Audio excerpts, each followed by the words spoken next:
They called him a fool for what he did that night. A white man bleeding out in the Arizona territory, facing a choice that would either save his soul or cost him his life. He had one rifle left, one weapon between him and the darkness closing in. And he gave it away to two girls he'd never met, daughters of the man who'd sworn to kill him.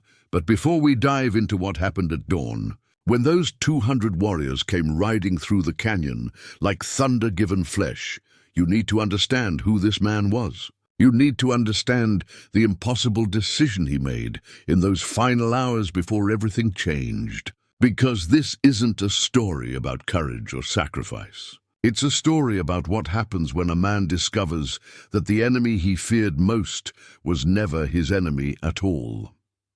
Before we jump back in, tell us where you're tuning in from, and if this story touches you, make sure you're subscribed, because tomorrow I've saved something extra special for you. The canyon floor was still warm when James Caldwell collapsed there, the heat of the day radiating up from the rust-colored stone like the earth itself was burning him. His left side was torn open where the Apache arrow had caught him, and he'd been riding for 6 hours with nothing but a whiskey-soaked rag pressed against the wound.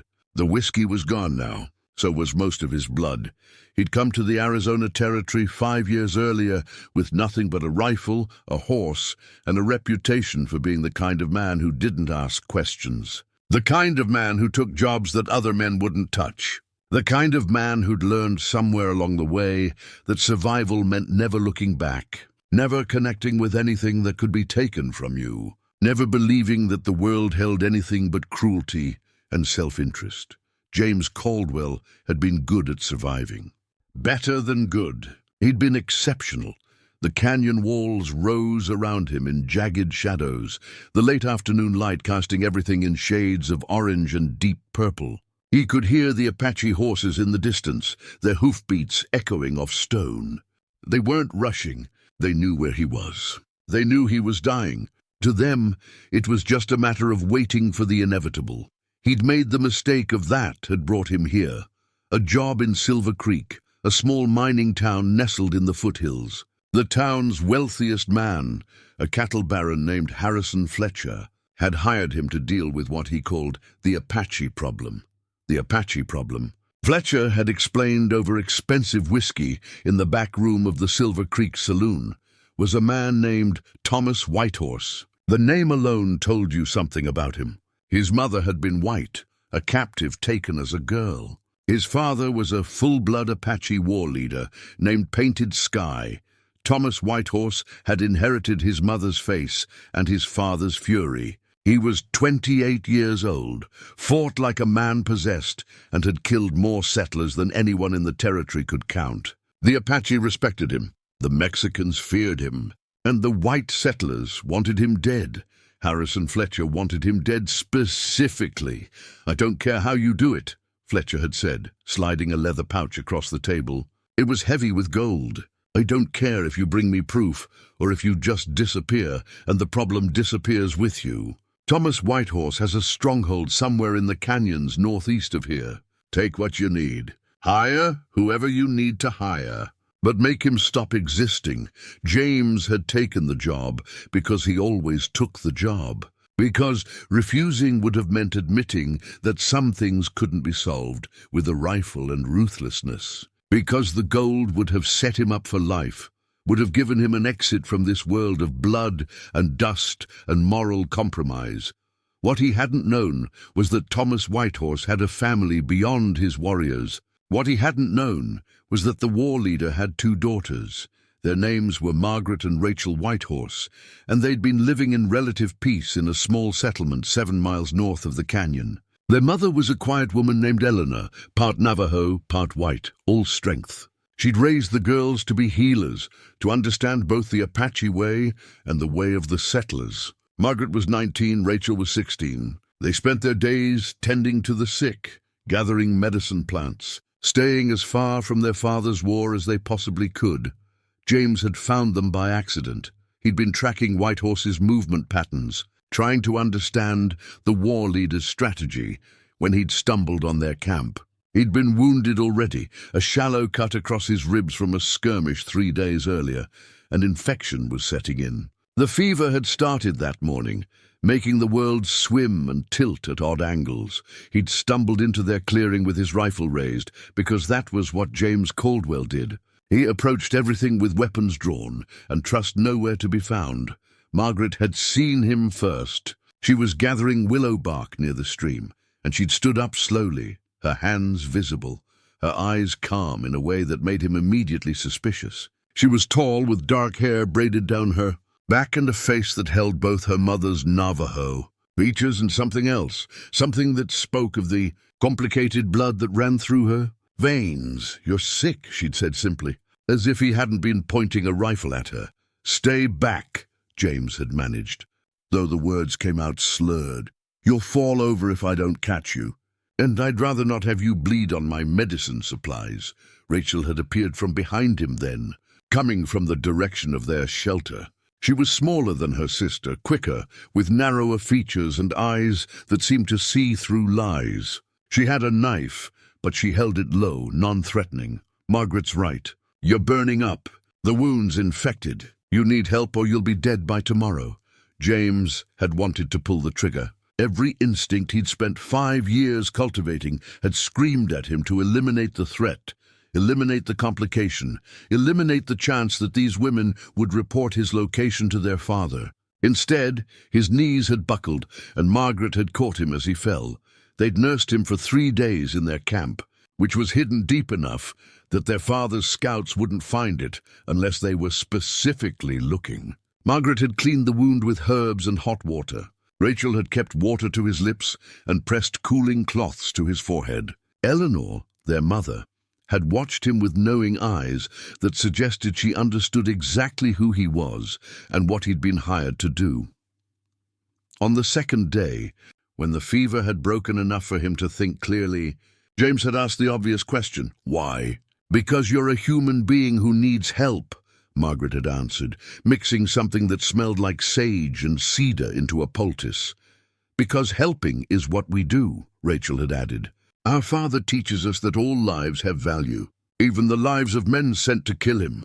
It was the way she'd said it, not with accusation, just with fact, that had broken something inside James Caldwell. Some wall that he'd built so carefully over so many years that he'd stopped noticing it was there.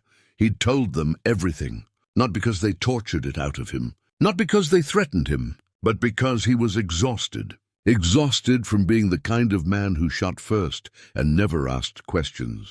Exhausted from taking jobs that left blood on his hands and emptiness in his chest. Exhausted from not being able to remember the last time someone had treated him like he was worth saving.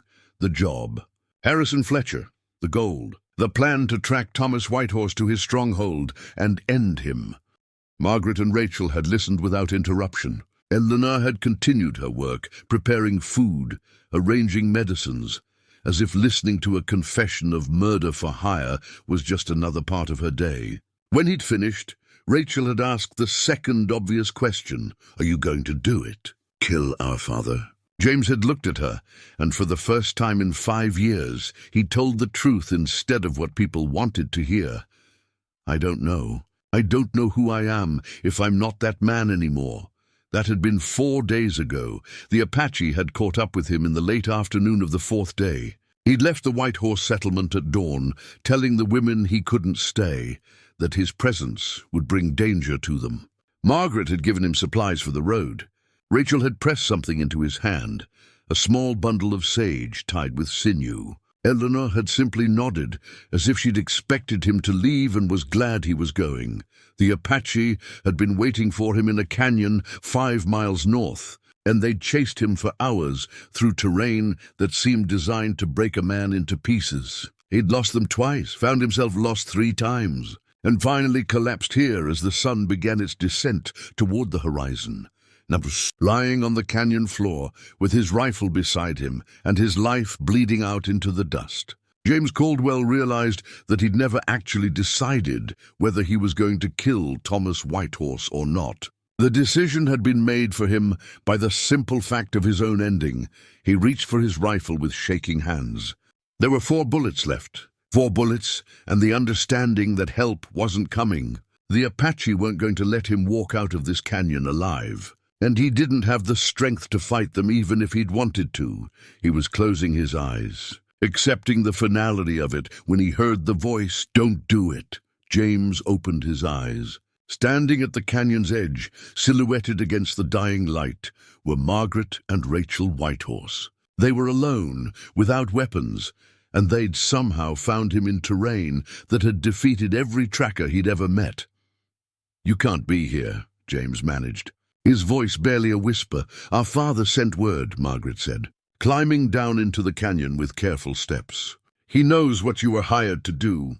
He knows Fletcher sent you.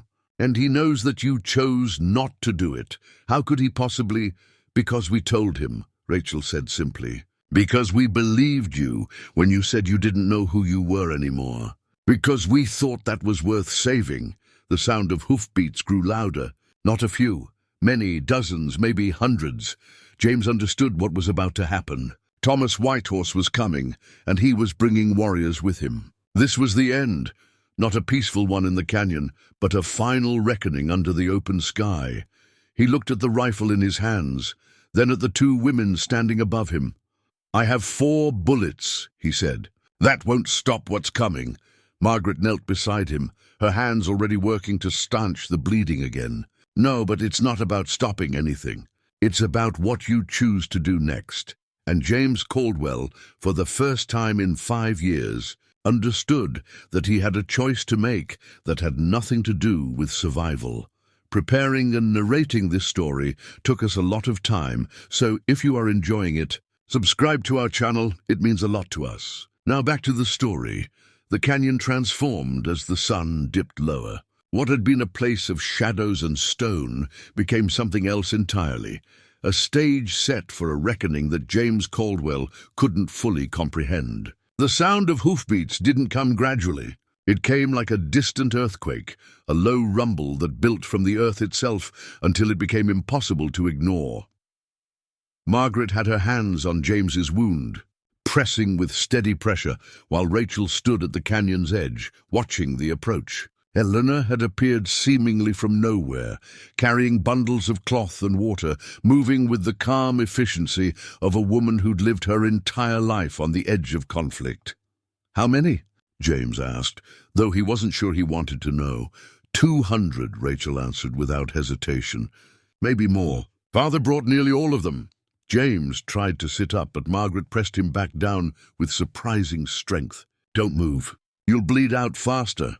"It won't matter in about 5 minutes," James said, but he stopped struggling. The first warriors appeared on the ridge above them, like a dark wave cresting. They were Apache, most wearing traditional clothing, some in stolen settlers' garments, all of them carrying weapons that caught the last rays of sunlight. They moved in coordinated silence, the kind of precision that came from years of fighting together, of trusting each other with their lives. At the center of the group, on a horse that was pure black except for a white blaze down its face, rode Thomas Whitehorse. He was nothing like what James had imagined. James had built a monster in his mind over the past 5 years, a savage warrior, brutal and unthinking, driven by nothing but rage and bloodlust. The real Thomas Whitehorse was something more complicated. He was tall, lean, with features that showed his mixed heritage in a way that made him look caught between 2 worlds. His eyes were what struck James most. They held intelligence and fury in equal measure, but also something else, something that looked almost like grief. Thomas Whitehorse dismounted with a fluid grace that belied the casual power radiating from him. He was 32 years old, and he'd fought more battles than most men twice his age. He'd lost brothers, uncles, cousins, to the endless conflict between the Apache and the settlers pouring into the territory. He'd seen his people displaced, hunted, reduced to fighting for survival in their own land. "My daughters," he said, his voice carrying clearly across the canyon despite its distance. He spoke English with barely an accent. The product of a childhood that straddled 2 cultures. "Father," Margaret called back. Standing but not moving away from James, Thomas descended into the canyon with several of his warriors flanking him. They moved carefully, deliberately, making it clear that they could kill James Caldwell 100 different ways if they chose to. They didn't need to rush. They didn't need to prove anything. When Thomas reached them, he looked at his daughters first, then at his mother, and finally at James with an expression that was impossible to read. "You came to kill me," he said. "It wasn't a question." "Yes," James answered. "There didn't seem to be any point in lying now. Fletcher hired you, paid you gold to track me to my stronghold and murder me in my sleep or from ambush, or however a man like you prefers to work." "Yes." Thomas crouched beside James, studying him with the intensity of someone trying to understand a puzzle. "And yet, my daughters tell me that you chose differently, that you came to them burning with fever and infected wounds, and instead of shooting them, you told them the truth about what you'd been hired to do." "I made a mistake," James said. His voice was weak but steady. "Meeting them was a mistake. Learning who you actually were instead of who I'd been told you were. That was a mistake. For you," Thomas said, his voice carrying an edge. "Or for me, for both of us, I think." Thomas stood, his jaw tight. He looked at Margaret, then Rachel, then Eleanor. Whatever he saw in their faces seemed to settle something in him. He turned back to the warriors who descended into the canyon with him. "Leave us," he commanded. "War leader," one of the warriors protested. A scarred man who looked like he'd seen half a century of conflict. "This man is no longer a threat," Thomas interrupted. "And he's dying regardless. Leave us." The warriors didn't look happy about it, but they obeyed, retreating back up the canyon wall to where the rest of the Apache force waited. Thomas waited until they were out of earshot before speaking again. "Harrison Fletcher is a man who's built an empire on the backs of people he considers less than human. He brought settlers to this land, took what wasn't his, and now he wants to eliminate the problem of my existence because I refuse to roll over and accept it. He's paid men like you before. I've killed 5 of them, maybe 6. I've lost count. I was going to be the 7th. James said, "Yes, you were. I'm not anymore." Thomas looked at the rifle lying beside James, then at the 4 bullets that would never be fired. His expression softened slightly. "My mother raised my daughters to believe that every life has value, that healing is a form of power that transcends violence. She taught them that even men sent to commit murder deserve compassion if they're broken enough to accept it." He paused. "I've spent my entire adult life proving her wrong. I've spent it believing that survival means violence, that mercy is weakness, that the world only respects blood spilled for blood." "Is she right?" James asked. Thomas didn't answer immediately. He looked out at the canyon, at the 200 warriors waiting for his signal, at the sun sinking toward the horizon. "I don't know," he finally said. "But I'm going to find out." He gestured to Eleanor, who brought forward additional bandages and supplies. Rachel began helping her mother work on James's wound with more intensity now, no longer just trying to keep him alive until the inevitable end, but actually trying to save him. "You'll ride to Harrison Fletcher," Thomas said. "You'll tell him that the job isn't complete. You'll tell him that Thomas Whitehorse is still alive, still fighting, and that I've sent his hired killer back to deliver a message." "He'll kill me," James said, understanding immediately. "For coming back without finishing the job." "Probably," Thomas agreed. "But you'll have a chance to survive. That's more than most men in your position get." "Why would you do that?" James asked. "Why not just let me die here? It would be cleaner, simpler." Thomas knelt beside him again, and this time there was something different in his expression. Not forgiveness exactly, but a kind of recognition. "One broken man seeing another broken man, because my mother believes that a man can change. Because my daughters came to you bleeding and sick, and instead of destroying them, you chose honesty. Because," he paused, seeming to search for words, "I'm tired of being the monster that men like Fletcher have painted me to be. I'm tired of proving them right." He stood up and walked to the canyon wall, calling up to his warriors. Within minutes, they brought down supplies, food, water, bandages, and medical herbs that Rachel and Eleanor began using to treat James's wound with a skill that suggested they'd done this many times before. "You'll need 3 days to recover enough to ride," Margaret said, working on the wound with practiced efficiency. "The infection is deep, but not as bad as we feared. If you keep it clean and don't push too hard, you'll survive." "And then?" James asked. "And then you ride back to Silver Creek," Rachel answered. "You tell Fletcher that you found Thomas Whitehorse. You tell him that you faced him in combat. You tell him whatever lie will keep him from sending another man to hunt him down. He'll know I'm lying." "Probably," Rachel said. "But as long as there's a possibility that you're telling the truth, he'll hesitate before spending more gold on another killer." James wanted to argue, wanted to understand why Thomas Whitehorse was sparing him, why these women were healing the man sent to kill their father. But he was too weak, too confused, and honestly too grateful to push back against mercy when it was being offered so freely. That night, while James slept fitfully under the stars with Eleanor watching over him and Rachel checking his wound every few hours, Thomas and Margaret stood at the canyon's edge, watching the hundreds of Apache warriors settle into camp below. "Do you think this will work?" Margaret asked.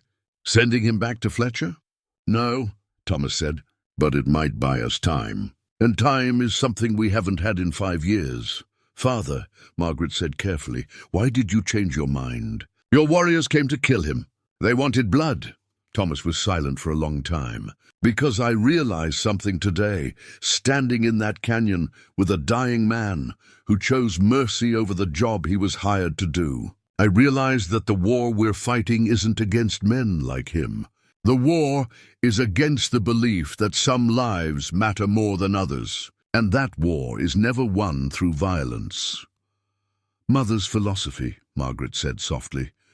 "Maybe your mother was right all along," Thomas answered. "Or maybe I'm just finally tired enough to find out."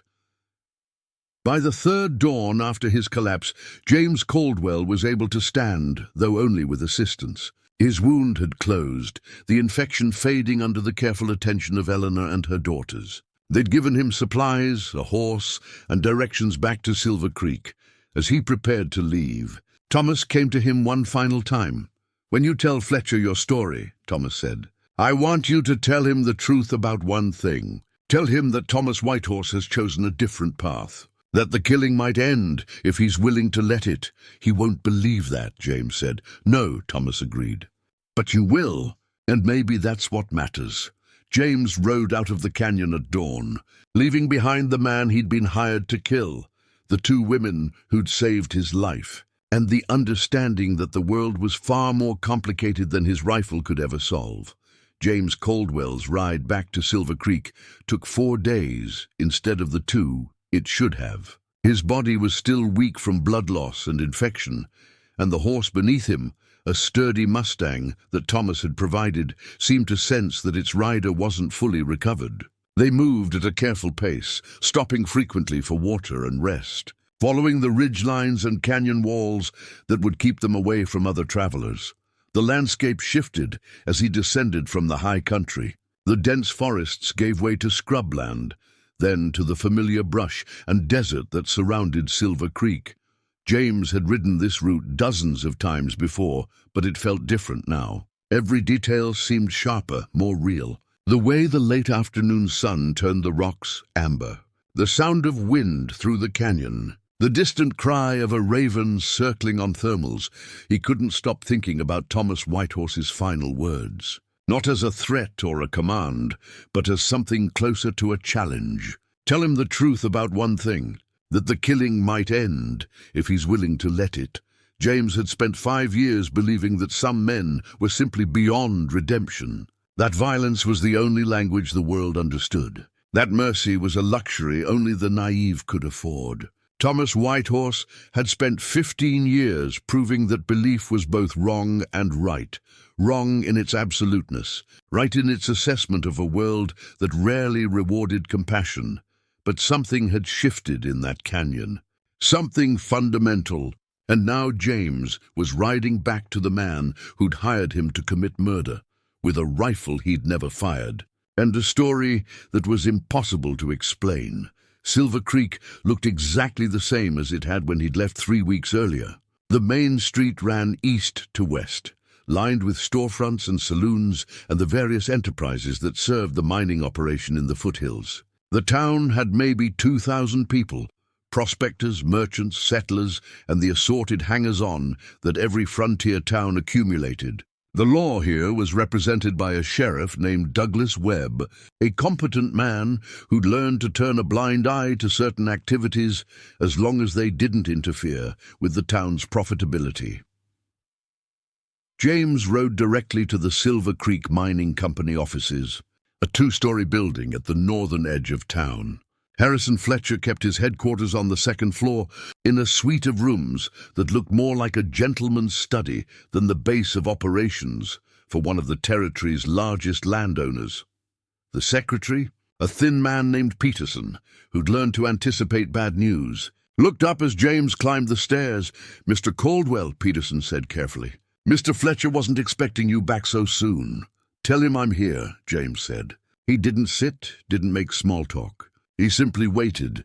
Fletcher emerged from his inner office within minutes, his face a mixture of curiosity and caution. He was in his late 50s, a man who'd come west 30 years earlier with nothing but ambition, and had parlayed that into a small empire. He had the look of someone who'd rarely been denied anything, which made the calculation in his eyes all the more evident as he studied James.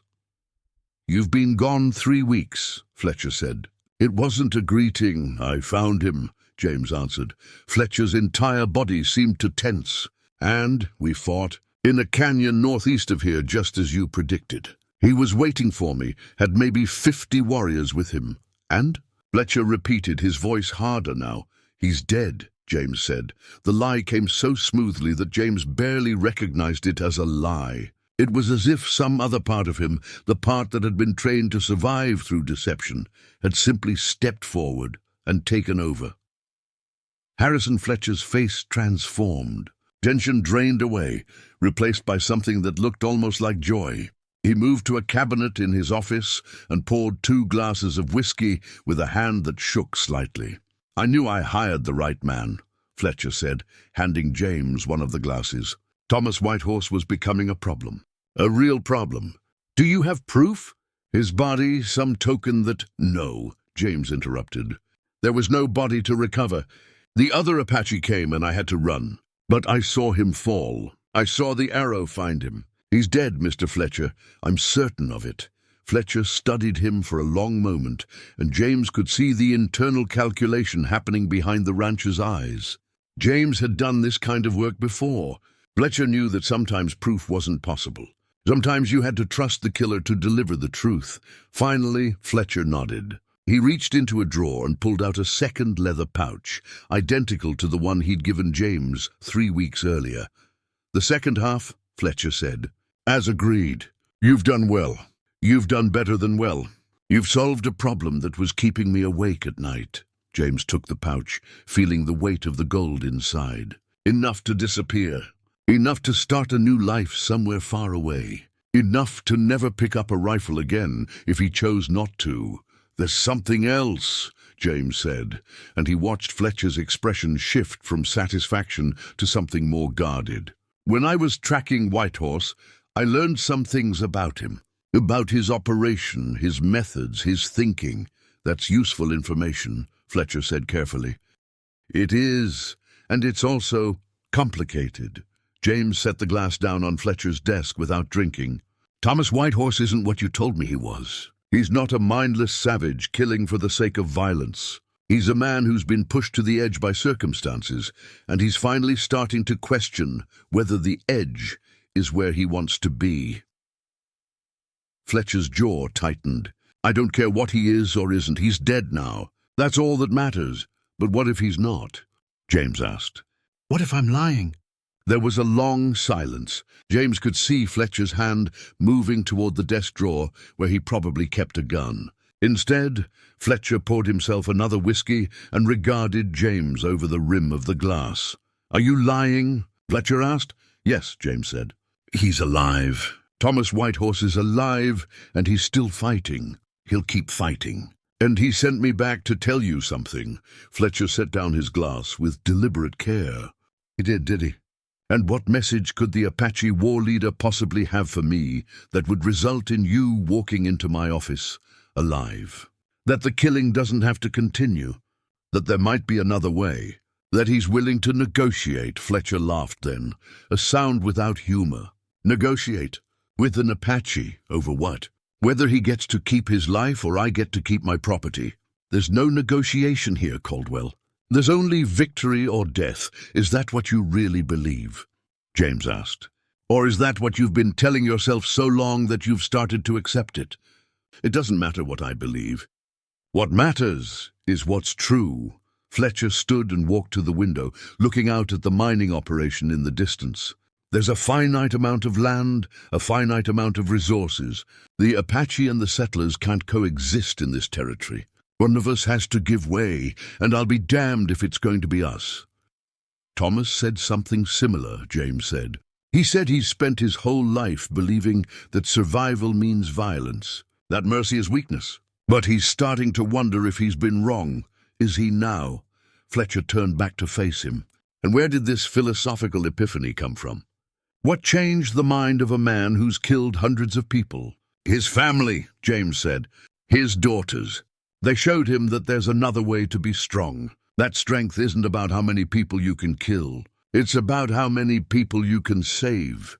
Fletcher crossed back to his desk and looked at the 2 pouches of gold sitting there. You know what I think?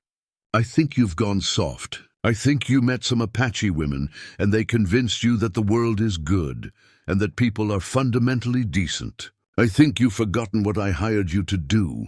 I haven't forgotten, James said. I just chose differently. And you should too. Should I? Fletcher's hand moved toward the drawer again, and this time he didn't stop it. When his hand came back out, it was holding a Colt revolver. I think what I should do is ensure that no one else has the conversation we just had. I think I should kill you right now, take back those gold pieces, and hire someone else to finish what you didn't. James didn't move. He could have gone for his own gun, but he didn't. Instead, he simply stood there, meeting Fletcher's eyes, and waited. Shoot me if you want to, James said. But understand what you'll be choosing. You'll be choosing to keep this war going. You'll be choosing more death, more bloodshed, more families destroyed. My family's dead. Thomas's family is diminished. And for what? For land that will be stained with blood regardless of who dies. Spare me the philosophy, Fletcher said, but his hand wavered slightly. The door to the office opened, and Sheriff Douglas Webb stepped inside. He'd clearly been waiting outside, had heard at least part of the conversation. His own hand rested on his gun, but his expression was neutral. I'm going to have to ask you to put that weapon down, Mr. Fletcher, Webb said. Can't have gunplay in a public building. Bad for business. Fletcher's expression twisted with frustration. For a moment, James thought the rancher would pull the trigger anyway. Consequences be damned. Then slowly, Fletcher lowered the gun and set it on the desk. Get out, Fletcher said to James, and take your gold with you. I don't want to see your face in Silver Creek again. You'll never find another man willing to do what I wouldn't, James said, picking up the gold pouches. And the Apache know who you are now. They know what you hired me to do. They'll be waiting. James turned and walked toward the door. Behind him, he heard Fletcher's voice, quieter now, almost broken. This isn't over, Caldwell. You understand that? You've just started something that won't end well for anyone. James paused at the doorway and looked back. Maybe, or maybe this is how it ends. Not with a rifle, but with a choice. A choice about what kind of man you want to be. He walked out of the Silver Creek Mining Company offices, with Sheriff Webb following behind him. Outside, the Arizona sun was beginning its descent, and the shadows of the buildings stretched long across the street. That was brave or foolish, Webb said, as they reached the street level. I haven't quite decided which. Probably both, James agreed. But I'm done being the kind of man Fletcher wanted me to be. And I think maybe Fletcher's done too, he just doesn't know it yet. James rode out of Silver Creek as the last light was fading from the sky, leaving behind the gold, the reputation, and the man he'd been. Ahead of him lay the canyons and the high country, and the possibility of something he'd never considered before, the possibility of redemption. James Caldwell didn't plan to go back to the canyon. His intention was to disappear into the Arizona wilderness, to use the gold that Fletcher had given him to establish himself somewhere far enough away that neither the rancher nor the Apache would ever find him. He'd earned that much at least. A chance to start over, a chance to be someone other than the killer he'd been. But 3 days into his journey heading west, he found himself turning north instead. 3 days of riding away from a life of violence, and he found himself drawn back toward the place where it had all unraveled. He told himself it was simple gratitude. Margaret and Rachel had saved his life. Eleanor had shown him a kind of maternal care he hadn't experienced since childhood. Even Thomas, the man James had been hired to kill, had offered mercy when death would have been justified. Maybe returning to thank them properly was the least he could do, but it was more than that, and James knew it. Somewhere in that canyon, he'd left something behind. A version of himself that he couldn't quite reclaim, but desperately wanted to understand. The man he might have been if the choices had been different. If he'd been born into a world that didn't demand blood to survive. The journey back took longer than the journey out. James moved carefully, aware that he was now a man without a faction. Fletcher would consider him a traitor. The Apache might still see him as a threat. He was caught between worlds, belonging fully to neither, trusted completely by none. He found the canyon by following the same ridgelines and landmarks that had guided him during his escape. The Apache were expecting him, or perhaps they were always watching these canyons, and he simply hadn't understood that until now. 3 warriors appeared on the ridge as he approached, weapons visible but not threatening. James Caldwell, the lead warrior, called out. He was a man in his 40s, with a scar that bisected his left eye. "You've come back?" "To speak with Thomas, if he'll see me," James answered. "Come," the warrior said simply. The camp had changed in the days since James's departure. There were more structures now, shelters built to withstand the harsh desert, storage areas for food and supplies, designated spaces for the horses and the livestock. It had the appearance of something permanent, or at least something designed to endure for more than a few weeks. James realized that Thomas wasn't just conducting a military campaign anymore. He was building something closer to a settlement. Eleanor was the first to see him. She was tending to a garden tucked into a protected area of the canyon, where enough soil had accumulated to support vegetables. She looked up from her work, and a smile spread across her weathered face. "James Caldwell," she said, as if she'd been expecting him all along. "You've come to stay or come to leave?" "I don't know," James admitted. "I came to understand." Eleanor nodded as if this made perfect sense. She guided him to a shelter where Margaret and Rachel were preparing medicines. Rachel looked up first, surprise flickering across her face, before being replaced by something that looked almost like joy. "You came back," Margaret said, though she didn't move toward him. There was a formality to her greeting now, a respect that hadn't been present before. "After Silver Creek, after speaking with Fletcher, how do you know about that?" James asked. "We have people in town," Rachel explained. "People who hear things. They told us that a man matching your description confronted Harrison Fletcher and then rode out at sunset." "And Thomas? Does he know?" "Father knows everything," Margaret said. "Come, he's been waiting for you." Thomas was in a larger shelter at the heart of the canyon settlement, studying maps by candlelight. The maps showed the territory in detail. Mountain passes, water sources, settlements, military outposts. It was the map of someone planning something comprehensive, something that required strategy and forethought rather than simple violence. "James Caldwell," Thomas said, looking up from his work. "You made it back from Silver Creek alive. I wasn't certain you would. Fletcher wanted to kill me," James said. "I think he still does. But the sheriff intervened, and I left before he could change his mind." Thomas gestured to a seat across from him. "Tell me everything, don't leave anything out," James told him. The confrontation with Fletcher, the lie he'd told about Thomas's death, followed by the truth. Fletcher's refusal to consider peace. Sheriff Webb's intervention, the gold he'd left behind. The decision to ride back instead of disappearing into the wilderness. Thomas listened without interrupting, his expression unreadable. When James had finished, the Apache war leader stood and walked to the entrance of the shelter, looking out at his people moving through the canyon. "Fletcher will send more men," Thomas said. "Not to kill you. He might still want that, but it's secondary now. He'll send men because I'm becoming a problem he can't ignore anymore. Because somewhere in his calculation, he decided that one assassin wasn't enough. Then why aren't you moving?" James asked. "Why build a permanent settlement if you know more soldiers are coming?" "Because I'm tired of running," Thomas said simply. "And because something changed when you came back, when you chose to face Fletcher instead of disappearing. That choice meant something." He turned to face James directly. "My mother used to tell me a story about the butterfly and the caterpillar. The caterpillar builds its cocoon, believing it's building a tomb.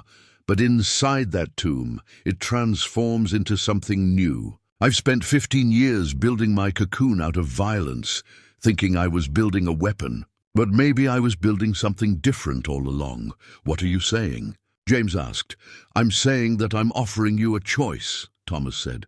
"You can leave here, take your gold, disappear into a life that has nothing to do with Apache or settlers or any of this. No one would blame you. You've already given more than most men could give. Or," James asked, "or you can stay.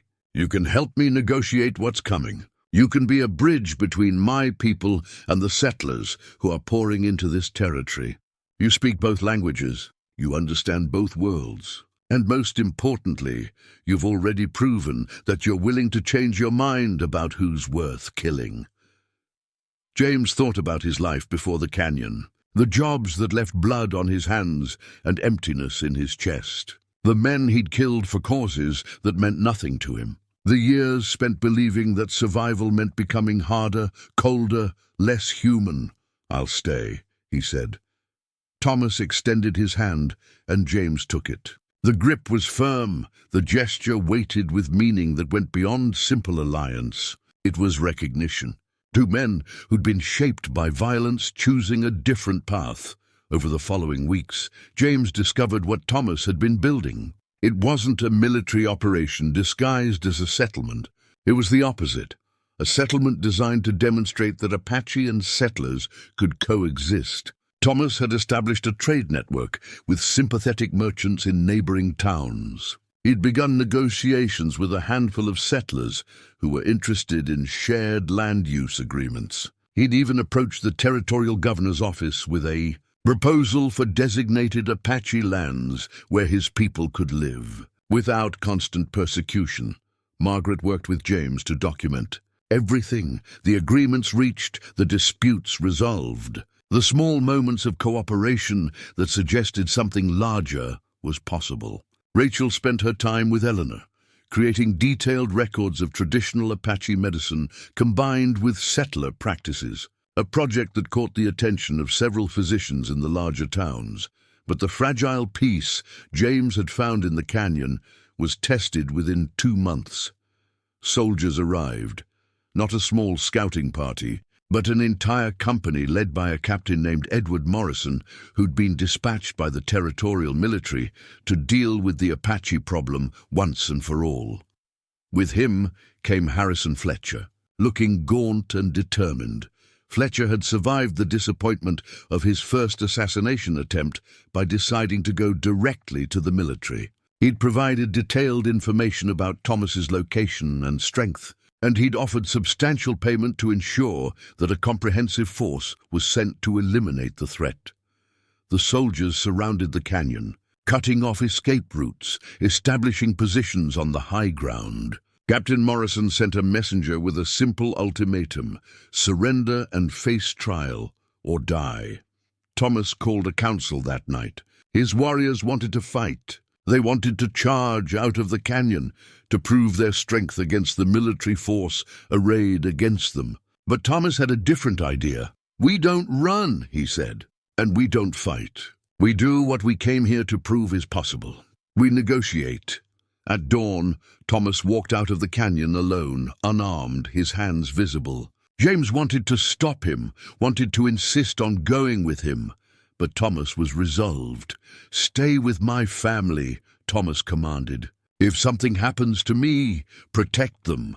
James watched from the canyon rim as Thomas walked across the open ground toward the military encampment. Captain Morrison emerged to meet him, flanked by soldiers. Behind the military lines, James could see Harrison Fletcher watching with an expression of grim anticipation.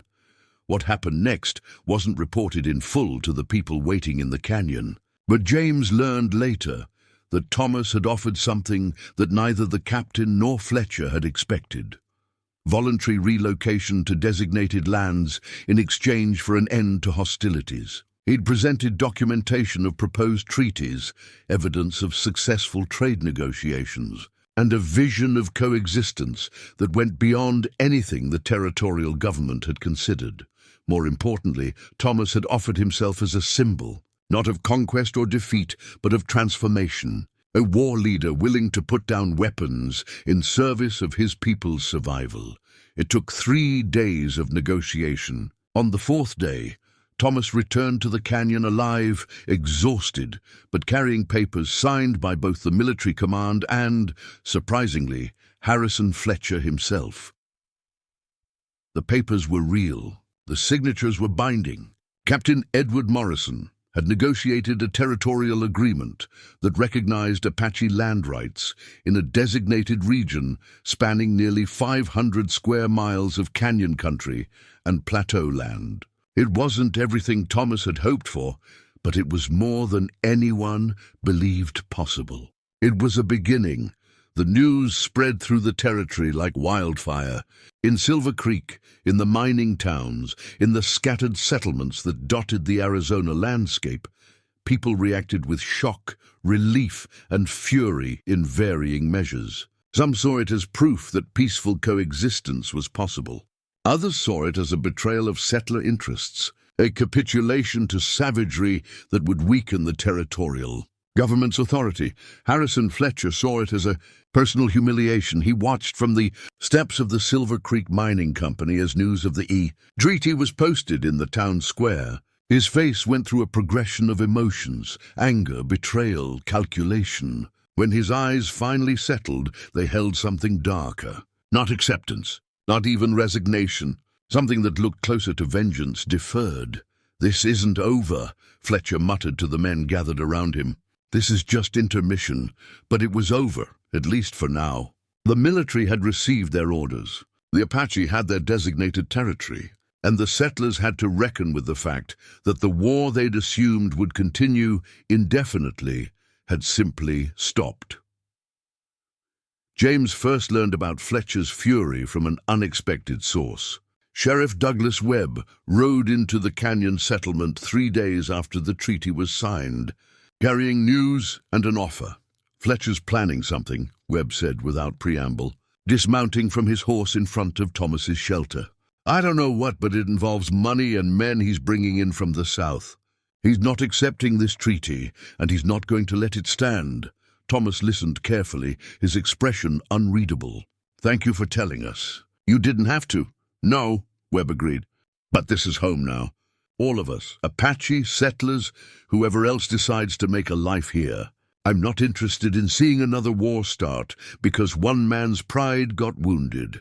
It was a turning point of sorts. Sheriff Webb's acknowledgement represented something that had been quietly building in the territory, a recognition that the Apache were no longer an external problem to be solved, but a community that was now part of the fabric of the region. But recognition didn't mean acceptance. Over the following weeks, James witnessed the complicated reality of peace. The Apache people began moving into their designated territory, establishing more permanent settlements.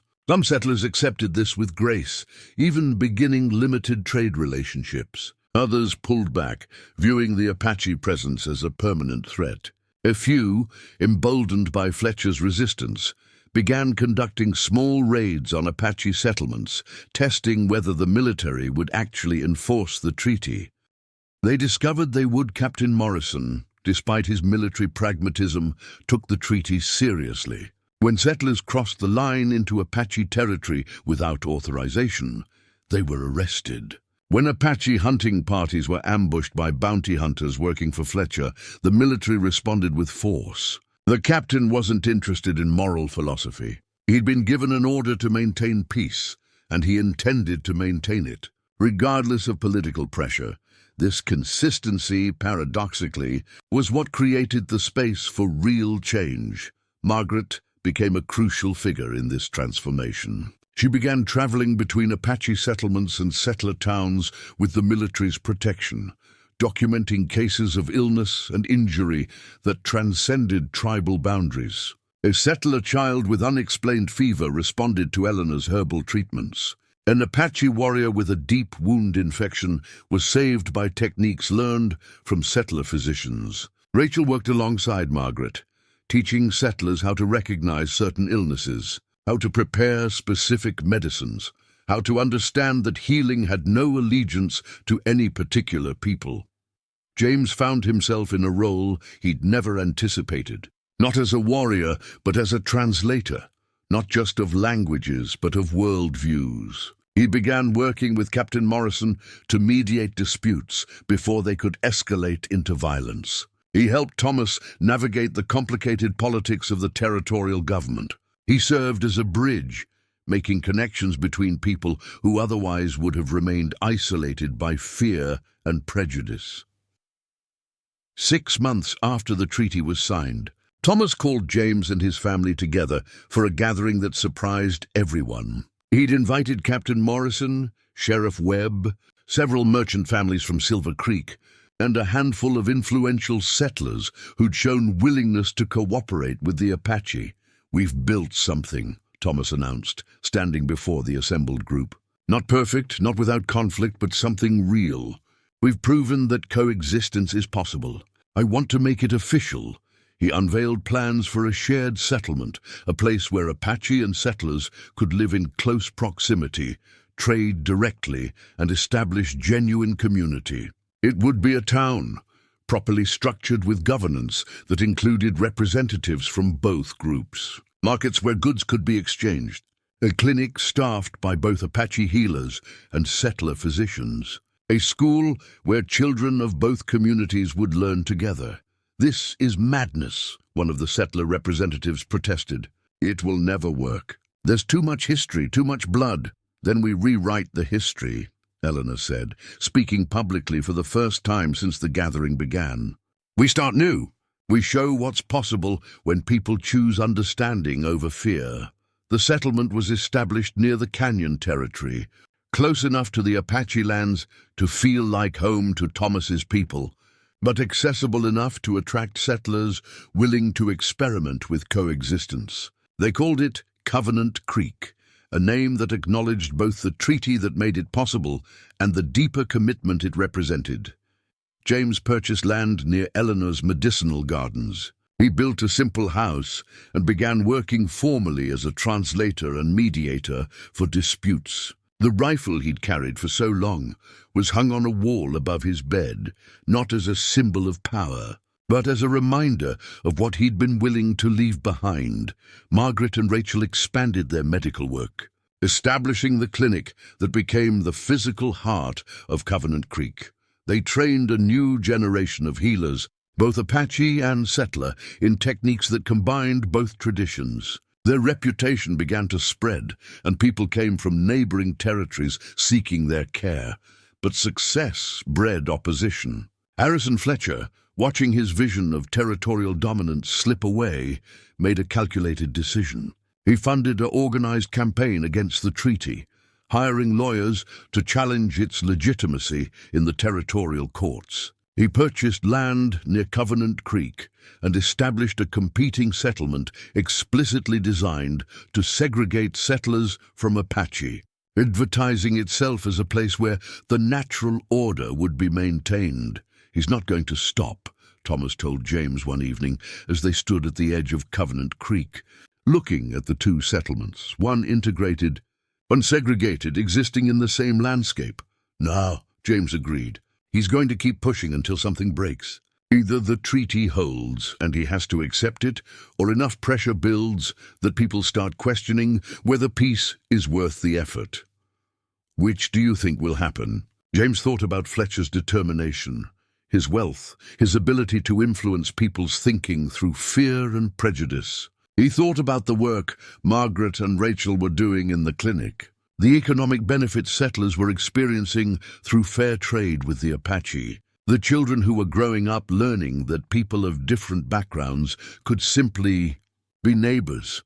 "I think it depends on people like us," James said, "whether we're willing to keep choosing peace even when it's harder than choosing war. Whether we believe that what we're building here is worth defending." Thomas put his hand on James's shoulder. "I'm glad you came back to the canyon, James Caldwell. I'm glad you chose to stay." "So am I," James said. And he meant it completely. But even as they stood there, making plans for the future, something was shifting in Fletcher's calculations. His legal challenges had failed. The territorial government had too much invested in the treaty's success to allow it to be overturned. His second settlement was attracting only die-hard segregationists and people who couldn't afford property in the integrated community. Fletcher was running out of conventional options, and a desperate man with resources was something everyone in Covenant Creek would soon come to understand was more dangerous than a desperate man with nothing left to lose. The peace was holding, but everyone understood it was being tested. And somewhere in the Arizona territory, in the mind of a man watching his empire crumble, the testing was about to become far more severe. It started with arson. 3 supply warehouses on the edge of Covenant Creek went up in flames on a Tuesday night in late autumn. The fire was deliberately set, the accelerant chosen specifically to burn hot enough to destroy evidence. By the time the community discovered the blazes, the warehouses were already half consumed, and the goods inside, medical supplies, trade goods, preserved food meant to sustain the settlement through winter, were ash and memory. James was awakened by the smell of smoke. He rose from his bed, pulled on his clothes, and was outside before he fully understood what was happening. The canyon sky glowed orange, casting everything in apocalyptic light. People poured from their homes, carrying buckets, trying to contain the fire before it spread to nearby structures. It was a coordinated attack, James realized immediately. The 3 warehouses had been chosen with precision, far enough from occupied buildings that water couldn't stop the spread, but close enough to the settlement's core to threaten expansion. It was destruction, designed to send a message more than to cause maximum casualties. Thomas arrived as the fires were being contained, his face grim with understanding. Behind him came several Apache warriors, weapons visible but sheathed. "This is Fletcher," Thomas said to James and Captain Morrison, who'd ridden in from his nearby encampment. "It has to be," agreed, Morrison said. "But I can't arrest him without proof. We'd need witnesses, physical evidence linking him to the crime." Before they could continue the conversation, a messenger arrived, a teenager on horseback, riding hard from the direction of Fletcher's segregationist settlement. He was breathless and terrified. "Mr. Fletcher sent me to deliver a message," the boy gasped. He said to tell you that this is just the beginning. He said that Covenant Creek has made itself a target by betraying settler interests. He said that the fire was mercy compared to what's coming if you don't dismantle this settlement and restore proper order. Thomas's jaw tightened, but his voice remained controlled. "Tell Mr. Fletcher that we're not dismantling anything. Tell him that we're building something stronger. And tell him that if he comes at us again, he'll discover that peace doesn't mean we're helpless." The boy rode away quickly, clearly understanding that he didn't want to linger in a place so heavy with tension and barely contained fury. The community called an assembly that night. It was the first time since the treaty that James saw genuine fracture lines developing in Covenant Creek. Some settlers wanted to retaliate immediately against Fletcher's settlement. Some Apache warriors wanted to march north and force a confrontation. A few voices argued for abandoning Covenant Creek entirely, pointing out that the experiment had always been fragile, and maybe they should cut their losses before more was destroyed. Margaret stood during the assembly and asked for permission to speak. When Thomas nodded, she stepped forward with her sister Rachel beside her. "My father and I have spent months building something that people said was impossible," Margaret began. "That Apache and settlers couldn't work together. That healing couldn't transcend tribal boundaries. That peace was just a word that masked deeper conflicts." She paused, her eyes moving across the assembled community. "The warehouses burn tonight. Tomorrow something else might burn, or be destroyed, or be taken from us. That's the nature of building something real. Real things are vulnerable. They can be hurt. So what are you saying?" One of the settler families called out. "That we should accept Fletcher's attacks? That we should just let him destroy everything we've built?" "No," Rachel said, stepping forward. "What we're saying is that destroying what Fletcher has built isn't the answer either. Every act of retaliation makes us more like him. Every decision driven by anger instead of clarity moves us backward. Then what do we do?" Thomas asked his daughters. "How do we respond to this?" Margaret and Rachel exchanged glances. "We rebuild," Margaret said. "Publicly. We gather as a community, and we rebuild the warehouses and restock them. We show Fletcher that destruction can't kill what we're creating." "And we do something else." "What?" James asked. "We reach out to the people in his settlement," Rachel said. "Not to fight them, to help them. When people join Fletcher's community, they do it believing that coexistence leads to conflict and death. What if we proved them wrong? What if we offered aid and assistance to anyone from his settlement who was willing to receive it?" It was radical. It was the kind of peace activism that could be misinterpreted as weakness. But something in the logic resonated with the community. Perhaps it was because Covenant Creek had been built on exactly this principle, that actions matter more than words, and that consistent demonstration of goodwill eventually becomes more powerful than any argument. Over the following weeks, two things happened simultaneously. The community of Covenant Creek rebuilt its destroyed warehouses with speed and efficiency, making them even more substantial than before. Medical supplies were replaced through the expanded network of trade relationships that Margaret and Rachel had cultivated throughout the territory. At the same time, small groups of Apache and settler healers began making journeys to Fletcher's settlement, offering medical assistance to anyone who requested it. Most people refused, but some, a woman with a festering infection, a child with unexplained fever, an elderly man with a badly broken leg, accepted help. Each person who accepted help became a walking argument against Fletcher's narrative. Each successful healing was proof that Apache medicine worked. Each act of assistance from the integrated community became evidence that coexistence wasn't a precursor to destruction. Fletcher's response was escalation. He began importing enforcers, men similar to the person James had been, men without scruples who'd accept money for violence. They began conducting raids on Apache hunting parties, poisoning water sources near both communities, and spreading rumors that Covenant Creek was planning a military uprising against settler interests. The tension built like a storm gathering on the horizon. Then, 3 months after the warehouse fires, a caravan of settlers arrived from the eastern territories. They were refugees fleeing drought and failed harvests. Fletcher had been funding their journey, spreading word that Covenant Creek would be an opportunity for them. What he hadn't mentioned was that he'd instructed his enforcers to guide them directly into conflict with the Apache. The conflict came at the water source that served both the Apache hunting grounds and the new settler community. Approximately 300 settlers arrived, believing they were simply accessing water. Behind them came Fletcher's enforcers, armed and ready for a confrontation they'd been told was inevitable. For a moment, it seemed like the peace would shatter. Apache warriors mobilized. Settler militia gathered. The two sides faced each other across the water source with weapons drawn and old fears alive in their hearts. Thomas stood in the center, between the two forces. James stood beside him, unarmed. "This is not who we are," Thomas said, his voice carrying to both sides. "My people fought for survival for generations. We killed to protect what was ours. And we survived, but at the cost of everything we valued. When we chose peace, it wasn't because we lost the ability to fight. It was because we understood that fighting doesn't solve the problem, that people are taught to fear each other.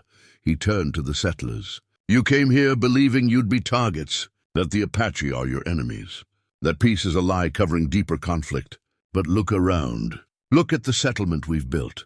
Look at the children playing together. Look at the markets where families trade fairly and walk away satisfied. If we wanted to destroy you, we would have done it weeks ago without hesitation.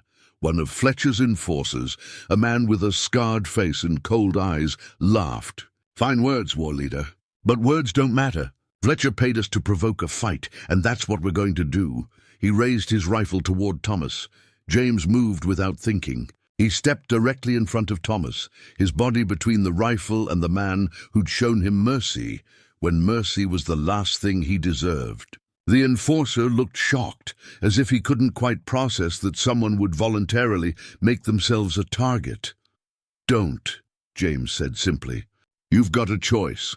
You can pull that trigger and start a war that will cost hundreds of lives. Or you can put down your weapon and understand that the war you were hired to fight ended the day I chose not to kill Thomas Whitehorse. The enforcer hesitated. In that moment of hesitation, something shifted. The settlers who'd been standing behind the enforcers began to lower their weapons. Some of them had witnessed Margaret and Rachel's medical work. Some of them had traded fairly in Covenant Creek's markets. Some of them had simply seen enough conflict in their lives to recognize that another fight would only bring more death. The enforcer finally lowered his rifle. The moment of confrontation passed. What followed was unexpected. The settlers who'd been brought to the water source by Fletcher's promise of conflict decided instead to settle in Covenant Creek. They'd expected a war. What they found was a functioning community where their skills and labor were valued, where their children could attend school, where healing was available to anyone who needed it, regardless of blood or heritage.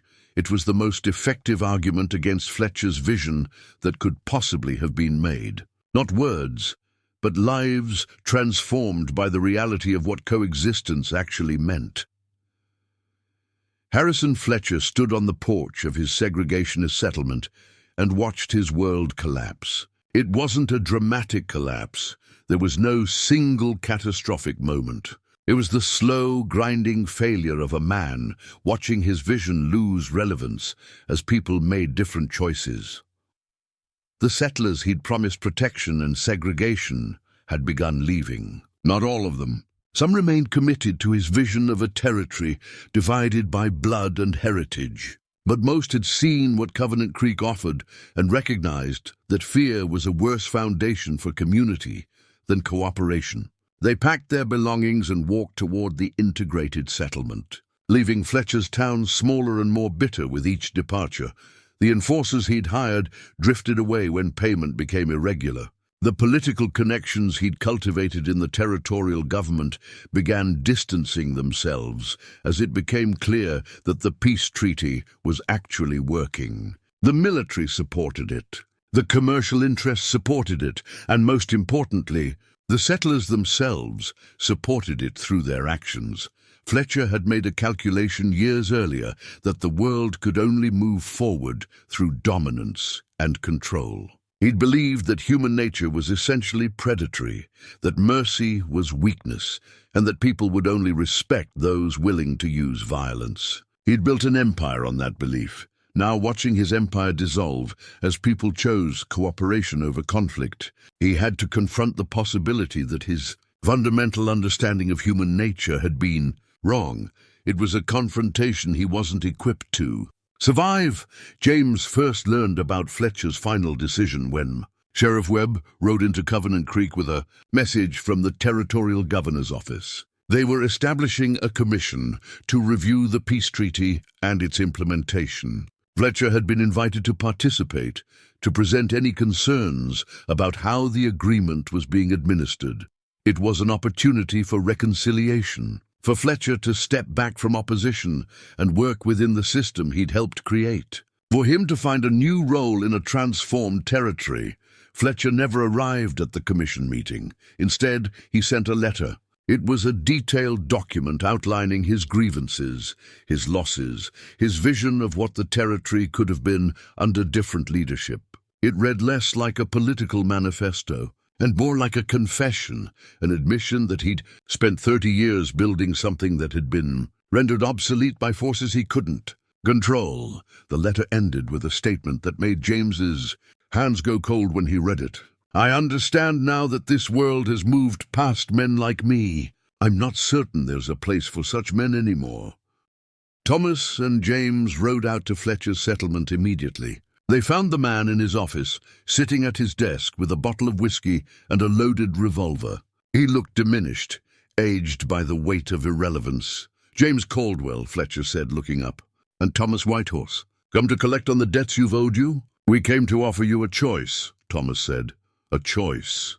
Fletcher laughed, a sound without humor. I've had choices. I chose to build an empire. I chose to dominate. I chose to believe that power came from the barrel of a gun. And I chose wrong. So what choice are you offering me now? Exile, prison, redemption through some kind of labor in your integrated settlement? We're offering you the chance to live, James said. To live in a different way. To understand that the world you built wasn't the only possible world. Fletcher picked up the revolver, and both James and Thomas tensed. But he didn't point it at them. Instead, he set it on the desk with deliberate care. Do you know what it's like to build something for decades and have it become irrelevant overnight? Fletcher asked. To realize that everything you fought for was based on a fundamental misunderstanding of human nature. That people are actually capable of cooperation and mercy and genuine community. Yes, Thomas said quietly. I do know. I spent 15 years building a life based on violence. I spent it believing that survival meant conquest. And then I met someone, he glanced at James, who showed me that wasn't true. But you had people who believed in your new vision, Fletcher said. I spent my life building a vision that turns out to be wrong. I have no one to believe in a different path now. I'm too old, too compromised, too stained with blood and debt. That's not true, Eleanor said from the doorway. All three men turned. Eleanor stood there with Margaret and Rachel beside her. They'd come with Thomas and James, though they'd waited outside until this moment. You're not the first person to have to choose between who they've been and who they might become, Eleanor continued, stepping into the office. My daughters saved a man who'd been hired to kill us. My husband chose peace when violence seemed easier. Every person in Covenant Creek made a choice to step away from fear. But I don't have your families, Fletcher said bitterly. I don't have the connections you have. No, Eleanor agreed. But you have the choice. Just like James had it. Just like my husband had it. You can choose to live, truly live in a different way. You can accept that your old understanding was incomplete and build something new from what remains. Fletcher looked at the revolver on his desk, then at the four people standing in his office offering redemption. I don't know how to be anything other than what I've been, he said finally. Neither did I, James said. That's why it's called choosing. It's not about already knowing how. It's about deciding to learn. Fletcher stood slowly, as if his body had become heavy with the weight of years. He left the revolver on the desk and walked toward Eleanor, toward the possibility of transformation. If I go to your settlement, Fletcher said, what happens to my claim to this land? To my business interests? You liquidate them, Thomas said. You use the proceeds to support community projects. You contribute your labor and your knowledge. You learn what it means to be part of something rather than master of it. And if I can't change, if the old patterns come back, then we deal with that, Margaret said simply. But you don't get to know unless you try. Over the following months, Harrison Fletcher underwent a transformation that no one would have predicted. He sold his segregationist settlement and most of his property. He moved to Covenant Creek and took up work in the archives that Margaret had established, documenting the history of the territory's transition from conflict to cooperation. It wasn't redemption in the traditional sense. Fletcher couldn't undo the harm he'd caused, couldn't restore the lives lost to the conflicts he'd funded, couldn't unknow the man he'd been. But he could contribute to the building of something different. He could be a cautionary example. He could use his understanding of power and economics to help the integrated community navigate the practical challenges of maintaining peace in a territory that hadn't finished deciding whether peace was really possible. The fact that Fletcher chose this path, that he accepted both the consequences of his choices and the possibility of different future, became itself an argument for the philosophy that Covenant Creek represented. If even a man like Harrison Fletcher could choose differently, perhaps the world truly was capable of fundamental transformation.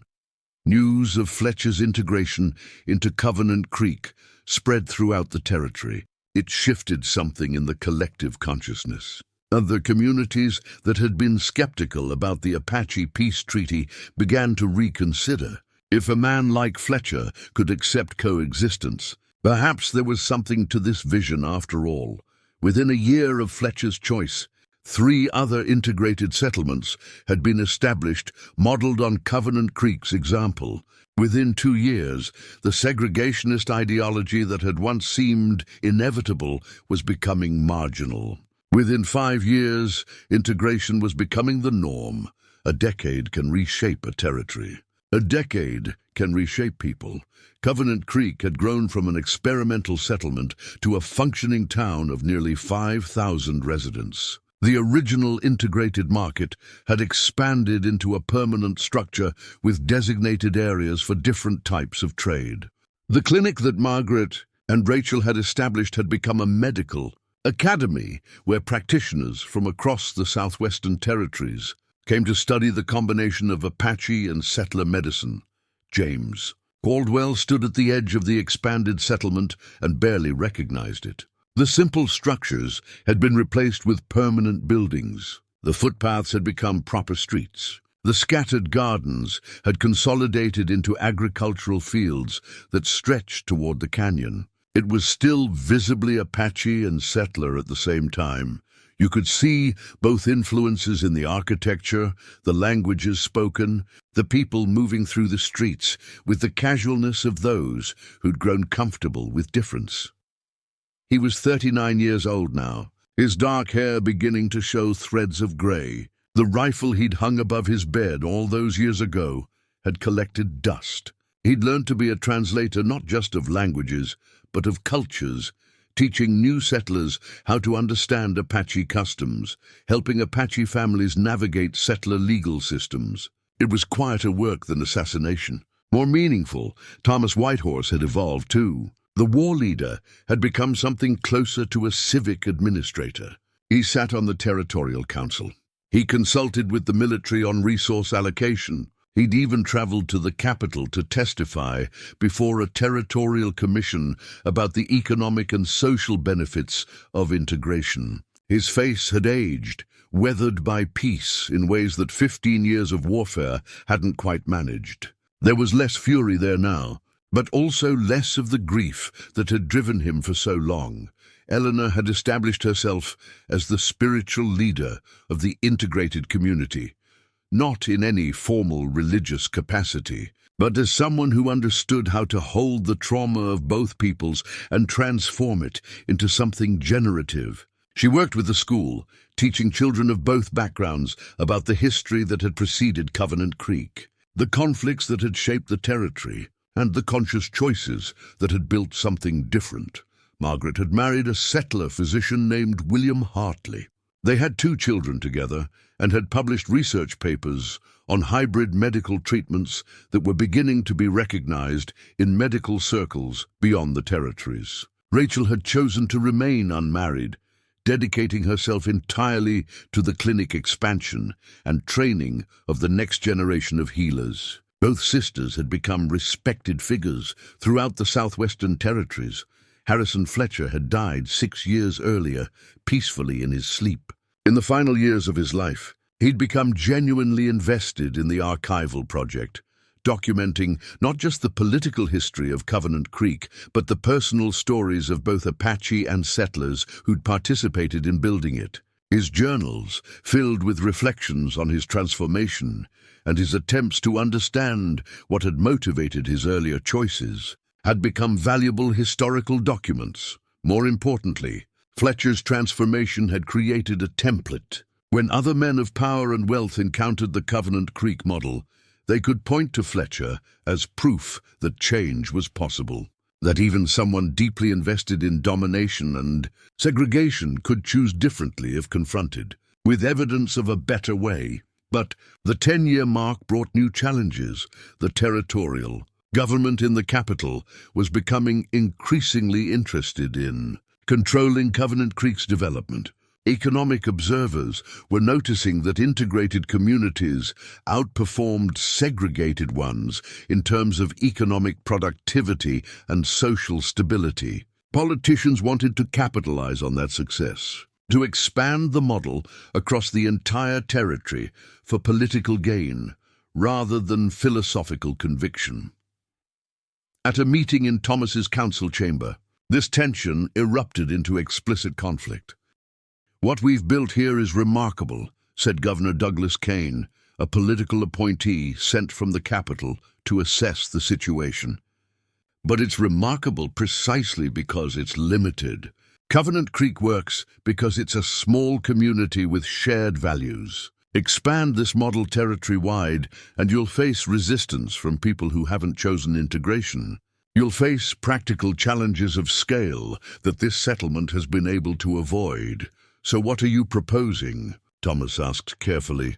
"I'm proposing that we scale back the autonomy that Covenant Creek has been granted under the original treaty," Kane said. "I'm proposing that we bring the integrated settlements under direct territorial governance. I'm proposing we use the success of your model to impose integration on the communities that haven't chosen it yet."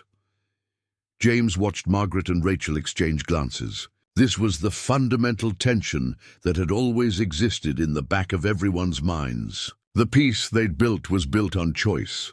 People had come to Covenant Creek because they wanted to. Integration had spread because communities saw its benefits and chose to adopt it. But what happened when the territorial government tried to mandate what they'd accomplished through voluntary association?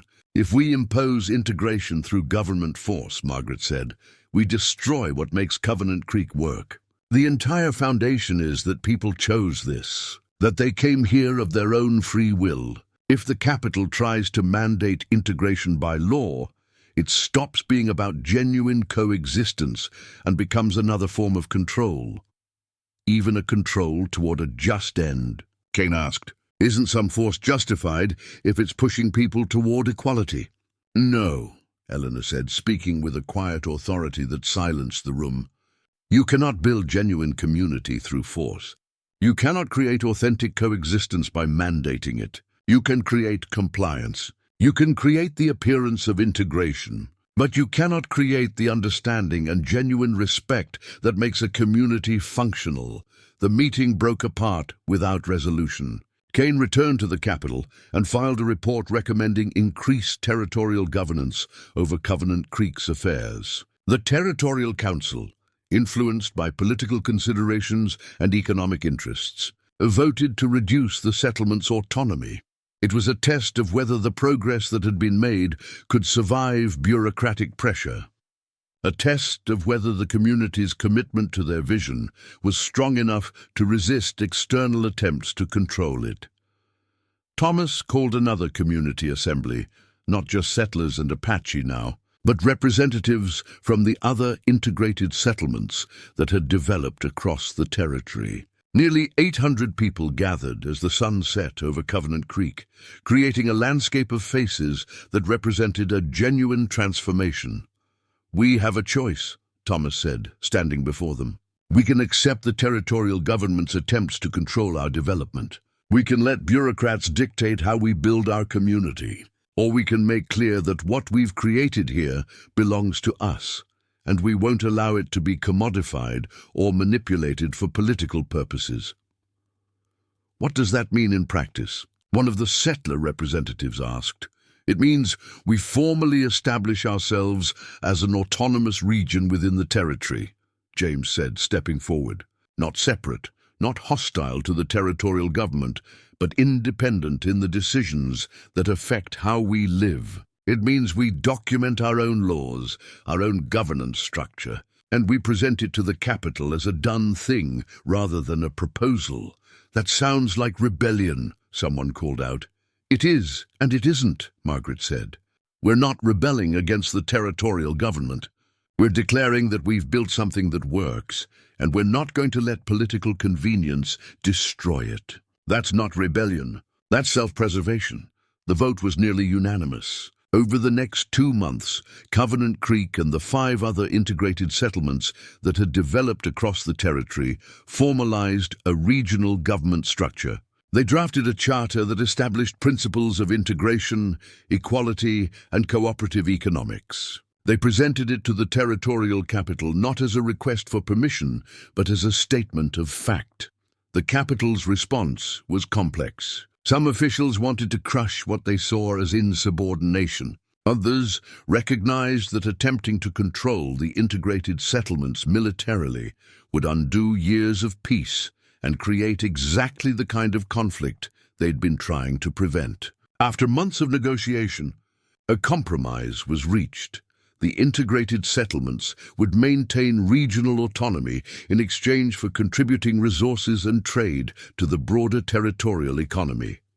It wasn't perfect, but it meant that the vision that Thomas and James and Eleanor and the Whitehorse sisters had built would not be dismantled by political expediency or bureaucratic overreach. 15 years after James Caldwell collapsed in a canyon with blood pouring from a wound meant to end his life, he stood in the clinic that Margaret and Rachel had built and understood something he'd never quite grasped before. Redemption wasn't a destination. It was a process, an ongoing series of choices that never fully concluded.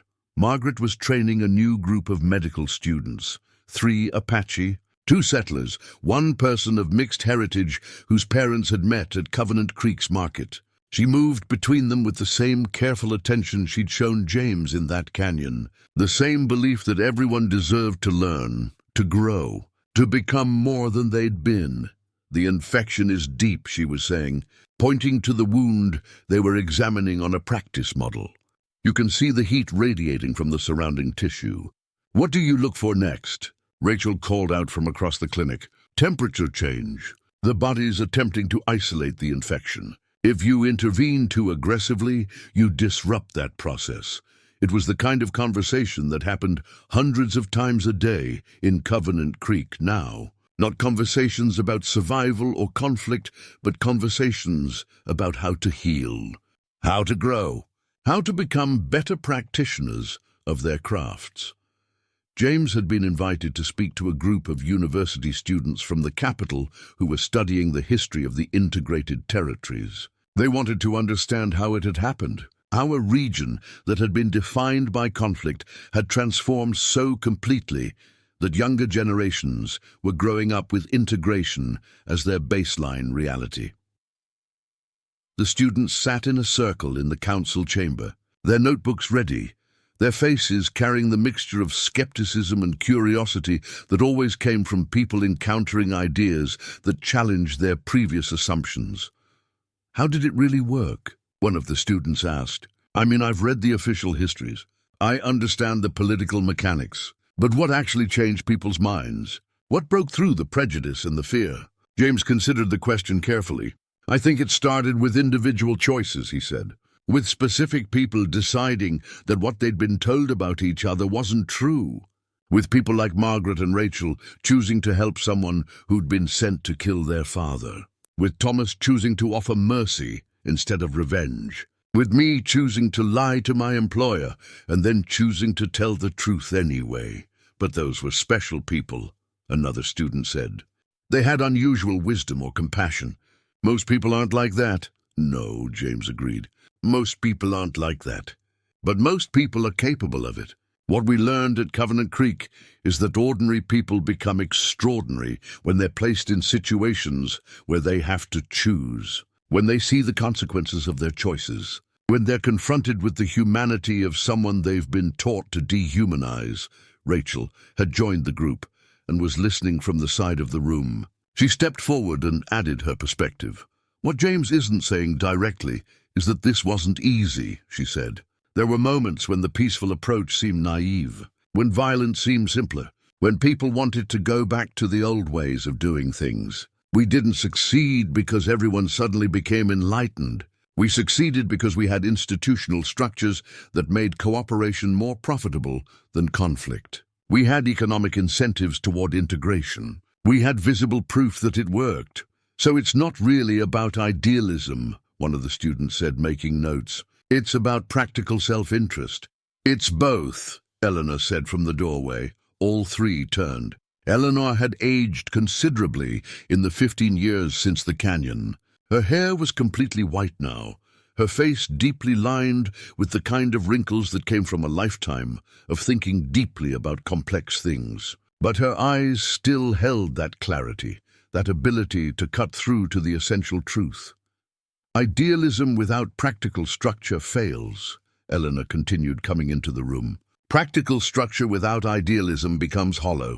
What we built here required both. It required people with a genuine vision of what was possible, and it required economic and social systems that made that vision sustainable.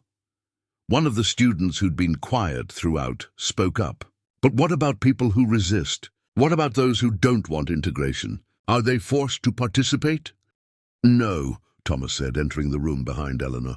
He'd been in council meetings all morning and carried the accumulated weight of administrative responsibility. We can't force genuine coexistence. We can create policies that make segregation impractical. We can provide incentives for cooperation. We can make integration the easier path, but we can't make it happen through force. And when the territorial government tried to mandate integration on communities that hadn't chosen it, it creates resistance. So what happens to people who refuse? The student pressed. They have choices, James said. They can live in one of the few remaining segregated settlements. They can migrate to other territories, or they can stay and gradually become integrated as their children marry, as economic relationships deepen, as the daily reality of coexistence makes the old fears harder to maintain. This was the complicated truth that the official histories didn't capture as clearly as they should. The transformation of the territory hadn't been complete or universal. There were still people who believed integration was wrong, still communities that fought against it, still tensions that erupted periodically into conflict. But the baseline assumption had shifted. Integration was now the norm rather than the aberration. Coexistence was the expected outcome rather than the exceptional achievement. After the students left, James, Rachel, Eleanor, and Thomas sat together in the council chamber as evening settled over Covenant Creek. Through the windows, they could see the lights of the settlement coming alive. The clinic where healers worked, the market where traders negotiated, the homes where families of mixed heritage settled in for the night. Do you ever regret it? Rachel asked James, staying here instead of disappearing with the gold. Every day, James said, and then smiled at her surprise. I regret the hard moments. I regret the times when we almost failed. I regret the people we couldn't save, the conflicts we couldn't prevent. But I don't regret the overall choice. Not for a second. Why? Eleanor asked, though her expression suggested she already knew the answer. Because I spent 30 years being a specific kind of man, James said. A man who solved problems through violence. A man who believed that survival meant becoming harder, colder, less human. And in one moment, when Margaret and Rachel could have let me die and had every reason to, everything I believed about human nature was proven wrong. He paused, gathering his thoughts. The gold that Fletcher gave me would have lasted maybe 5 years if I lived carefully. After that, I'd be back to the same work, the same emptiness. But here I've built something that will outlast me. I've helped create a community where my grandchildren, if I have them, won't grow up fearing each other because of what their ancestors looked like. That's worth more than all the gold in the territory. Thomas nodded slowly. The young people in the settlements now, the ones born after the peace treaty, they don't understand what it was like before. To them, integration is just normal. That's the real victory. Not that we convinced the old guard, but that we built something that the next generation takes for granted. And that's also the real challenge, Rachel said. Because when it becomes normal, When it becomes invisible, it becomes easier to let it erode, easier to take for granted, easier to revert to old patterns if we're not vigilant. Eleanor looked out at the settlement. That's why we have to keep telling the story. Every generation needs to understand what was sacrificed to build this. Every person needs to know that coexistence isn't inevitable, it's chosen, over and over again, by thousands of individual decisions. And those decisions have to keep being made, or everything unravels.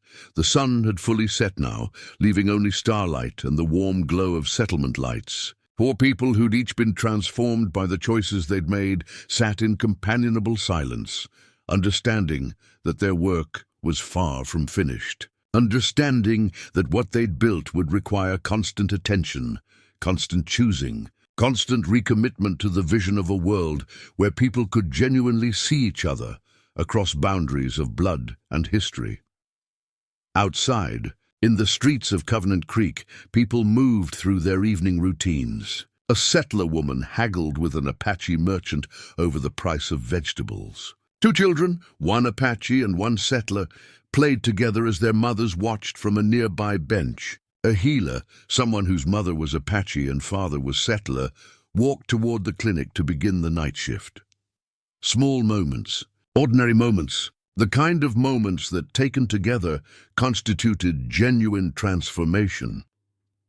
20 years after James Caldwell gave his last rifle to two Apache sisters, conflict returned to Covenant Creek, not the kind born from historical hatred or territorial disputes, but something more insidious. Conflict born from success itself. The integrated territories had become economically dominant in the region. Their trade networks were extensive. Their innovations in medicine and agriculture were recognized across the continent.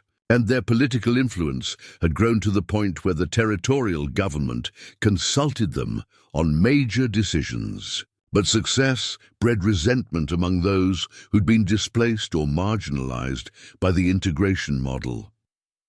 A new political movement had emerged, one built around nostalgia for the simpler times of segregation.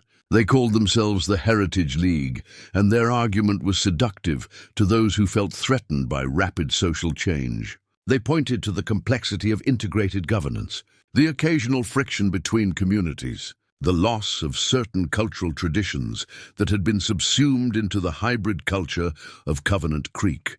They offered a vision of return, not to violence exactly. They were too intelligent for that. Instead, they proposed gradual separation, peaceful bifurcation of the integrated settlements back into distinct communities. They argued that both Apache and settlers would be happier in communities where they were culturally dominant, where their traditions weren't constantly negotiated with outsiders. The movement found support in unexpected places. Some Apache parents wanted their children raised in specifically Apache contexts. Some settler families felt that their heritage was being diluted. The Heritage League capitalized on these genuine concerns and transformed them into a political platform. It was against this backdrop that a crisis emerged that would test everything Covenant Creek had built. Margaret and Rachel's clinic received a young man named David Chen. He was 17, the son of a settler father and Apache mother, and he'd been beaten by members of the Heritage League who'd caught him attending a traditional Apache ceremony. The beating had been severe enough to cause internal bleeding, fractures to his ribs, and injuries to his left eye that threatened his vision. More significantly, David had been told by his attackers that he was an abomination, that he represented the corruption of both peoples, that he should choose, Apache or settler, and stop pretending to be both. Rachel called for James, Thomas, and Eleanor. This case, they all understood, was symbolic. It represented the first violence born not from historical conflict but from opposition to the peace itself. "They're testing us," Thomas said, examining David in the clinic. "The Heritage League. They're seeing whether we'll respond with the old patterns, whether we'll retaliate, escalate, return to tribal thinking." "What do we do?" James asked. "We do what we've always done," Eleanor said, her voice steady despite her advanced age. "We choose differently than expected. We heal the boy, We show the community that coexistence includes protecting those born from both worlds. We demonstrate that the future is neither Apache nor settler. It's both, but it wasn't that simple. The Heritage League continued their campaign, and violence escalated gradually. A market was firebombed. A school was vandalized. Settlers and Apache began arming themselves for protection, creating the conditions for accidental violence born from fear rather than intention. The territorial government, facing political pressure, requested that Covenant Creek disband its integrated governance structure and revert to separate administration for security purposes. It was the moment everyone had dreaded. The moment when the external pressure to abandon what they'd built became overwhelming. Thomas called a community assembly, but this time it was different. This time the divisions were present. The Heritage League had representatives who argued their case openly. The fear was visible in people's faces. The assumption that integration would always work was being tested by the simple reality that some people genuinely didn't want it. "My grandfather was Apache," one Heritage League representative said, standing before the assembly. "My grandmother was Apache. My entire family is Apache. Why should I have to pretend that's less important than some abstract ideal of integration? Why can't I just have a community that's Apache?" Margaret stood to respond. "No one's preventing that. You can establish your own community. What we're asking is that you don't use violence or political pressure to force other people to abandon their choice to be integrated." But this settlement, Covenant Creek itself, has become so integrated that it's not really Apache anymore, the representative countered. "We're asking for the ability to create something that is." Is that really so threatening? The question hung in the air unanswered for a moment, because it was a fair question. The Heritage League wasn't arguing for segregation across the entire territory. They were arguing for the right to establish their own communities based on cultural preference. Thomas looked at Eleanor, then at James, then at Margaret and Rachel. His expression asked a question. Had they won so completely that they could afford generosity to those who rejected their vision? "If you want to establish a separate Apache settlement," Thomas said finally, "we won't stop you. If Apache families want to live in a community that's primarily Apache, that's a legitimate choice. But here's what's non-negotiable. You don't use violence. You don't threaten those who choose integration. And you accept that people like David Chen, people who are both Apache and settler, are welcome in our community and every community in this territory. And if we can't accept that," the representative asked. "Then you can't stay here," Eleanor said. "You're free to leave to establish your separate community elsewhere, but you won't be allowed to destroy what others have chosen to build." It was a line drawn in the sand. Not a return to segregation, but an acceptance that some people would choose it. Not a mandate for integration, but a protection of integration against those who would use violence to dismantle it. Over the following months, something unexpected happened. The Heritage League's political power began to collapse, not because they were suppressed or persecuted, but because their message lost relevance. Families who'd been considering separation realized that what they actually wanted wasn't to isolate themselves, but to preserve specific cultural practices. And those could be done within an integrated framework. A compromise emerged. Distinct cultural centers were established within Covenant Creek where specific traditions were maintained and taught. Apache ceremonies happened regularly, not in secret but openly. Settler traditions were similarly preserved and celebrated. The integration wasn't erasure of distinct identities, but coexistence within a broader community framework. David Chen, once recovered from his injuries, became a symbol of this new model. Half Apache, half settler, completely integrated. He eventually became a teacher at the school, educating young people about the history of Covenant Creek and the choices that had built it. The Heritage League members who chose to leave did so peacefully, establishing their own communities. The ones who stayed adapted, realizing that preservation of culture and integration weren't actually contradictory. But the episode left an important lesson. The peace wasn't automatic. Every generation had to choose it. Every moment of success created the conditions for new challenges. The work was never done. That night, as James sat on the porch of his home watching the lights of Covenant Creek, he understood something fundamental about the rifle he'd given away so many years ago. Giving it up hadn't ended conflict. It had only changed the nature of the conflict, from violence to ideology, from weapons to words, from conquest to choosing.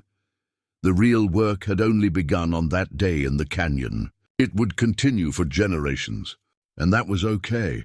Because the work itself, the constant choosing, the continuous commitment to seeing each other was the actual victory.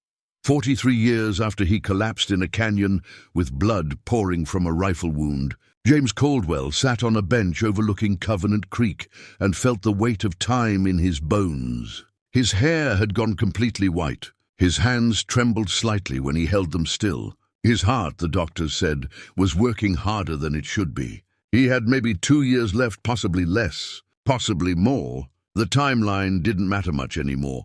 What mattered was that he could see the full arc of what had been built. The settlement had grown to nearly 20,000 people. It had become a genuine city, with proper infrastructure, municipal governance, schools and hospitals and markets that served not just the integrated communities, but surrounding regions as well. The clinic that Margaret and Rachel had established had become a medical university recognized across the continent. Their research on hybrid healing practices had saved thousands of lives. Rachel was now in her 60s, still working, but training a new generation of physicians. Margaret had stepped back from daily practice and was writing a comprehensive history of medical integration. Eleanor had died 5 years earlier, peacefully, at the age of 94. Her funeral had been attended by thousands, Apache and settler alike, people from dozens of communities that had adopted the integration model, political figures from the territorial government. On her grave marker they'd inscribed, "She taught us to listen. She taught us to see. She taught us that different paths could lead to the same home." Thomas Whitehorse had retired from formal governance 3 years prior. He'd remained in Covenant Creek, often appearing at community gatherings to tell the history of how the settlement was founded. His grandchildren, all of them born into an integrated world where coexistence was assumed rather than fought for, asked him about the old days with the kind of gentle incomprehension that came from those who'd never known anything else. Was it really that bad? Thomas's granddaughter had asked him once, were people really willing to kill each other just because of how their skin looked? Thomas had looked at her face, Apache features blended with settler heritage, and understood that she would never fully grasp what her grandfather had lived through. And that was perfect. That was exactly what they'd been working toward. A generation that couldn't imagine the hatred that had preceded them. James had received a letter from Margaret 2 weeks earlier, inviting him to a gathering she and Rachel were planning. It was to be a commemoration of the day he'd collapsed in the canyon, the day that everything had shifted. 43 years of transformation. They wanted to mark it publicly. "It's strange," the letter had said, "to think back to that moment when we were terrified that you'd been sent to kill our father. And now we can't imagine a world where you weren't part of our family. Come to the gathering. There's something we want to give you." James had agreed, though he felt a strange hesitation about commemoration. The narrative had become neat in retelling. The obstacles reduced to dramatic moments. The sacrifice simplified. The reality had been messier, harder, filled with moments of doubt and failure that never made it into the histories being written. The gathering took place in the central plaza of Covenant Creek, where a memorial had been erected, not to any single person, but to the idea of transformation itself. Bronze figures in mid-conversation, a settler and Apache face to face, neither dominating, neither subordinate, simply seeing each other. Thousands had gathered, current leaders alongside historical figures, young people who'd grown up in the integrated territories, older settlers and Apache who'd lived through the transition. Children who represented dozens of different heritage combinations, none of them questioning the assumption that different was normal. Thomas spoke first, recounting the day he'd found James in the canyon, the choice he'd made to offer mercy instead of revenge. He didn't mention how close he'd come to killing James, how justified that would have been, how much violence would have been sanctioned by the people mourning him if he'd chosen differently. He simply spoke about the moment he'd realized that the war had to end. Margaret spoke about the first time she'd seen James burned with fever and infection, how she and Rachel had understood immediately that healing took precedence over allegiance. She talked about what it had meant to save someone, to see that person transformed through that act of being saved. Rachel stepped forward last and held something in her hands, the rifle. "We've kept this all these years," she said, holding it up to the crowd. The rifle James carried when he came to our canyon. The rifle he had with him when he collapsed. The rifle he had when he gave it away. We kept it not as a weapon, but as a symbol of a choice. She lowered it and looked directly at James, where he sat supported by cushions, his aged body fragile in the afternoon light. "James Caldwell came to us as a man who'd spent 40 years becoming a weapon," Rachel continued. "By the time he left that canyon, he'd made the choice to become something else, to become a human being instead of a tool.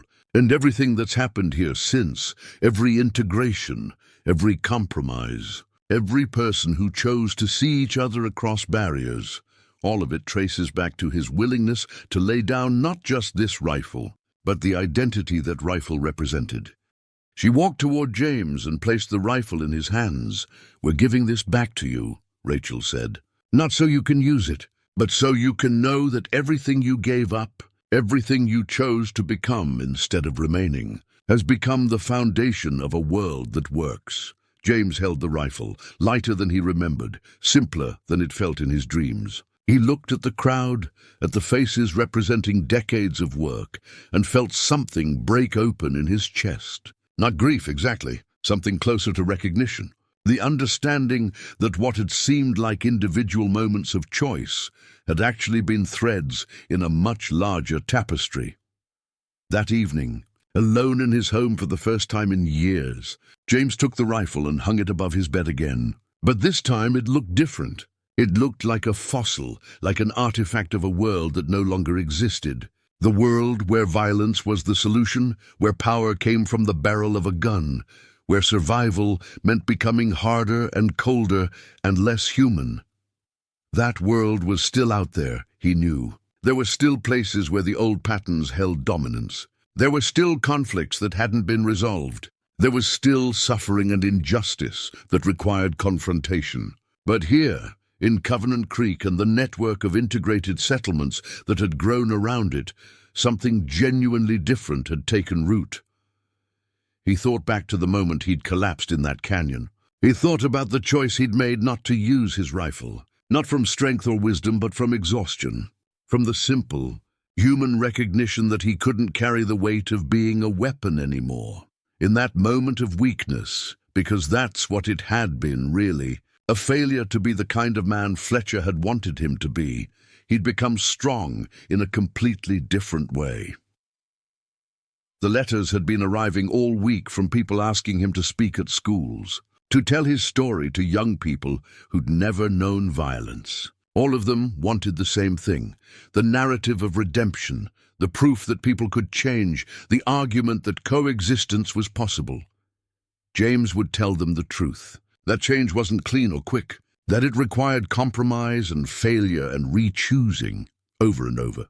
That even now, after 43 years, there were moments when the old patterns wanted to reassert themselves, when violence seemed simpler than dialogue, when separation seemed easier than integration.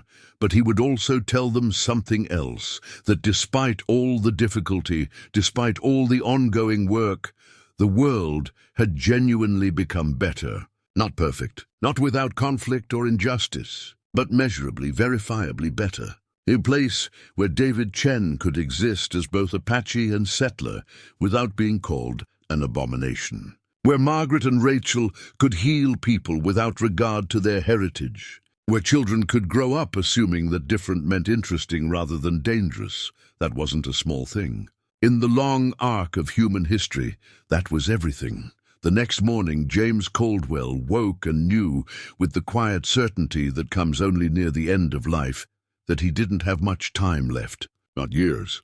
Months, possibly. Maybe weeks. Instead of fear, he felt peace. The kind of peace that came from understanding that the work would continue without him. That the community had outgrown any single person's presence. That what had been started in a canyon 43 years ago had become something alive and self-sustaining. He spent his final weeks walking through Covenant Creek, seeing it with the clarity that comes from imminent absence. The market where settlers and Apache haggled over prices. The school where children of mixed heritage learned together. The clinic where healers from both traditions worked side by side. The homes where families of every possible combination lived in genuine peace. This was what the rifle had purchased. Not victory in any conventional sense, but transformation so fundamental that those born after it arrived couldn't imagine the world that had preceded it. On his last morning, James asked Rachel and Margaret to sit with him. Eleanor was gone. Thomas had begun his own final decline. The two sisters represented the bridge between the old world and the new. Did we win? He asked them. Margaret took his hand. Yes. Did we lose? He asked. Rachel squeezed his other hand. Yes, both? James asked. Always both. Eleanor would have said if she could have been there. The world isn't kind enough for pure victory, but it's human enough for meaningful transformation. And sometimes that's all anyone should ask for. James Caldwell died on a spring morning with the canyon breeze moving through the windows of his home. The rifle hung above his bed, silent testimony to the man he'd been and the man he'd chosen to become. Across Covenant Creek and through the network of integrated territories, bells rang in acknowledgement of his passing. Not as a hero, but as a human being who'd made a choice that rippled outward, transforming the world in ways he would never fully understand. The work continued. The choices kept being made. The integration deepened and broadened, and, with each generation, became more invisible because it was so normal, which meant in the end that it had succeeded completely. Not because conflict ended, it never does, but because coexistence stopped being remarkable and became simply what people did. Up next, you've got two more standout stories right on your screen. If this one hit the mark, you won't want to pass these up. Just click and check them out. And don't forget to like, subscribe, and turn on the notification bell so you don't miss any upload from us.